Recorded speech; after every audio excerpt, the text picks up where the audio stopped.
baby, it's time to ride the funk train. It's Funkmaster V here, back from his worldwide tour. That is, if you consider 5 states in the Midwest a worldwide tour.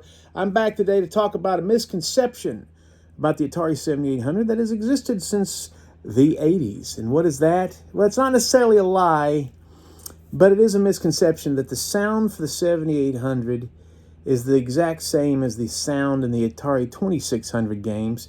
And I'm not talking about pokey chips. That's obvious. When there's a pokey chip involved, the sound is vastly superior. I'm talking about the TIA sound. And where am I getting my information from? How is there a difference? Is the 7800 sound better than the 2600? It could be, and it should be, and there was a way for it to be. And Steve Golson, my buddy from GCC, is going to lay down the love and the laws and the facts. Do not be afraid. He is only here to help. Since the beginning of time, there's only been one website with the Bobalons to claim every game reviewed when it came to the Pro System, and that's Atari7800forever.com. But now it's time to get on that YouTube trip, babies. And who am I? I'm Funkmaster V, musician, ghost hunter, hat flipper, pro wrestler, comedian, actor, filmmaker, and I'm going to take you on a whirlwind tour of all things cool about Atari and the Atari 7800 with a podcast, news, even new crap. Baby, are you ready to get your groove on? Because it's about to get funky up in here. I'm interested in this. So is the TIA on the 7800 board? Did that maintain? Yeah. Okay, that was actually genius. I understood what you were saying, and I was like, that's actually really cool. Yes. And so that's interesting. So you took care of that problem. And then you can put I think he's going to show us something, Vinny. Hold on. There you go. There you go. There you go. Hey. Wow. For you. Just, right? So yeah, and there. Let's see. This is Maria. Hello, Maria. Sally Hi, Maria. Processor, and one of these I can't remember which is which. Sally, that's the CPU, right? This is yeah. Sally is a 6502 modified slightly for Atari. And the same one that's in the 400 and 800. And this is the 6532. No, this is the 6532, and this is the TIA. Cool. These are RAMs.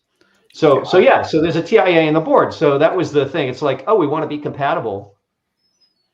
Don't make your chip compatible. Just put the old chip on the board. All right.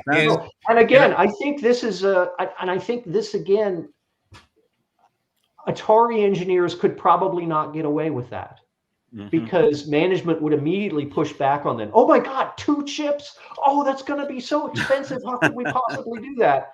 And we were like, this makes the most sense. We're just going to do it this way from an engineering standpoint. And it costs what it costs. If you do a cost-reduced 7800, you would put both chips on one die. You could do a combo chip of Tia Maria. There's some of the output RF logic is the same in both chips. They have to be compatible with the TV, and so you could share that. And in fact, wait, where do I have it? Dun. Oh boy! See, here's my. Can you see that? Oh God! Yes. Can I put him full screen? It's a giant wallet. Yeah, but schematic. Tia Maria preliminary schematics. Oh wow! So this is the schematics for the combo chip, and this is when May of '84. Oh wow! Look at that! Right. Wow. That's awesome. Right. So because that's right when, and here's the two of them together. Stephanie, I guess that's the code name for TIA. Who knew? Was right. So May of '84, the 7800 gets announced, and Atari is already thinking about, okay, how we're going to cost reduce this. Oh, well, we'll put both these chips together. Right. Maria there's a lot of white space in Maria, as a chip designer would say. It was designed extremely rapidly, and there's all kinds of ways you could make it smaller, make it less area, and so Now, back in retrospect, is there anything you would do differently design-wise with the 7800? Oh yeah. I mean, I wish we had not dumped the audio. Right. We had this. I was going to ask that. And we had that. Yeah. Initially, right from the start, Maria was supposed to have audio as well. We had it all designed. We had it sketched out. We had, okay, better video, better audio. And we did not have time to do the design, to do the sound. And we didn't have area on the chip. If you look at the plot there, it's like, well, where would the sound logic have gone? And part of that was, looking back on it, remember, we're trying to do this for December of '83.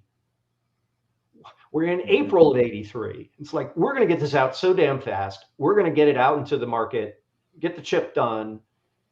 And by July, when we got the first version of Maria back and realized that it wasn't, we needed to modify it. And that's what became Maria 2.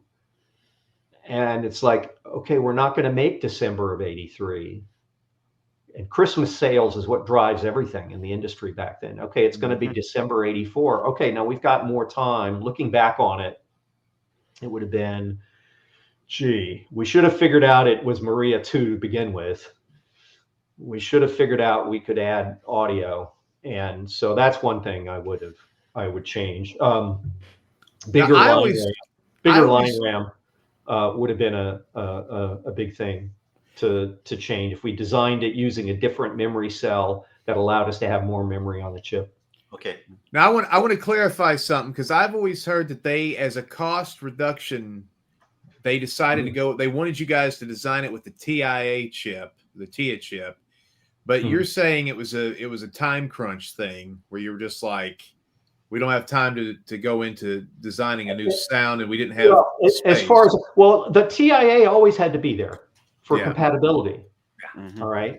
So that was kind of the fallback of, well, we'll just use the TIA audio, and we already know how to do that. And you actually get a little bit of a benefit because you have more compute time available and you've got bigger ROMs in 7800 cartridges. So all of that allows you to do better job with TIA sound a little bit. Okay. So that gives you, so there is some improvement there. You look at 7800 Ms. Pac-Man, for example. It's like, that's okay. That's pretty good. But we had a solution and that was going to be the mini sound chip, which was, okay, we're going to design a sound. We don't have time to put it in 7800, to put it in Maria, but we'll design this sound chip that is incredibly inexpensive, so cheap we can put one on every cartridge, right? And that was mini. And so we were working on the mini design, and it actually was done by early '84. By the time 7800 was announced, we had mini chips working in the lab. And we knew that, okay, starting by late '84, early '85, all cartridges would have minis in them, and that would solve the sound issue. And that would be another kicker to 7800, right? You have the initial build of cartridges, and then there would be the now with improved sound, and you would get that. So it's like, all right, we'll get through the first few cartridges here through 1984, and then we'll have mini, and that'll fix the sound. How cheap was mini? Like, are we talking about a chip that was a couple bucks in each cartridge? It was supposed to be $1. Oh my goodness! Wow. Yeah, mini was going to be $1. Was it in line with Pokey audio essentially, or was it improved beyond that? Better than Pokey. Better than Pokey. It was digital synthesis, 3 voices, custom waveforms for each cartridge potentially. Wow. I've got the specs for it, and it would be interesting to build a simulation to So similar to show you what it the would sound like. set. Yeah. Right. Plus you would still have TIA sound. Right.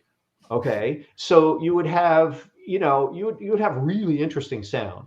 And it would be way cheaper than Pokey. So yeah, $1. That Wow. was the goal. That's incredible. What could have been? Yeah, exactly. What could have been, Wow. and like, all right, yeah, we had that solved. Sorry, we didn't put it. So if you want to watch that episode, that podcast, go to the Atari Network over on YouTube. That's my friend John's excellent Atari YouTube channel, the Atari Network, and search Steve Golson GCC. That's right, Steve worked for the company that made the 7800, basically. Put it to the test. Take out Desert Falcon, which was the only original game GCC made for the 7800, slap it in the Pro System, and listen to the sound.